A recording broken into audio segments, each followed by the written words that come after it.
Стопанската комора на Македонија е, просто кажано, досадна институција. Можда и вас ви е досадно, што по 100 пат оваа година не слушате да инсистираме за отварање на нови пазари, меѓутоа најсилното оружје на македонските компании, на Стопанската комора како нивна асоциација е да бидат досадни во своите наступувања. Ние немаме други оружја и заради тоа таквата политика ќе ја продолжиме и понатака.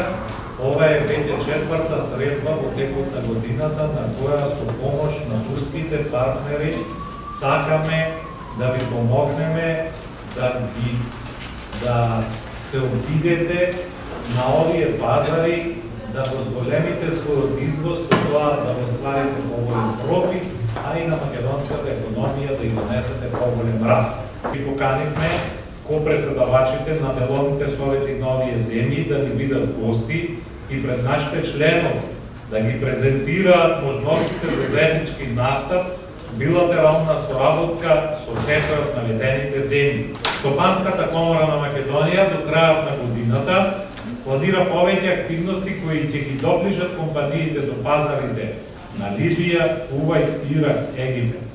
На стручните служби во комората и понатака се отворени за давање подршка на индивидуалните барања на компаниите во конкретните земји.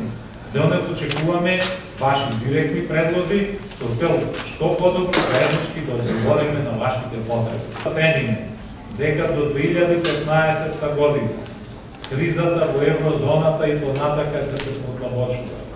И ние мораме да бараме, да бидеме пред времето и да бараме некои излезни решенија од таа ситуација.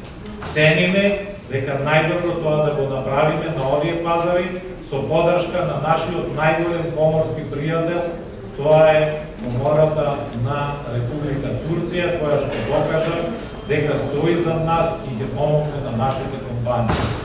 Република Турција покрај слободната трговија со Европската унија, со ЕФТА, има склучено договори за слободна трговија со уште 16 земји, кои заедно со земјите од Барцелонскиот процес е во преговори со уште 14 други земји од Латинска Америка, Далечен Исток и Африка. Значи, тој процес ќе продолжи понатака на ширење и покрај овие земји за кои што досега го изговоруваме.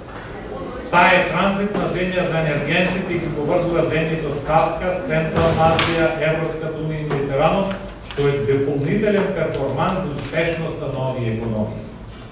Железничкото поврзување на Азија со Европа со коридорот од Босфор, чие отварање се предвидува во 2015 година, представува извонреден предизвик за уиднина. Затоа цениме дека треба да искористиме подготвеноста на турската страна, да не подржиме настапот на пазарите каде што таа е веќе етаблирана и да ни биде добар ветар во грбот за зголемување на извозните активности, кои што се приоритет за Стопанската комора во наредните неколку години.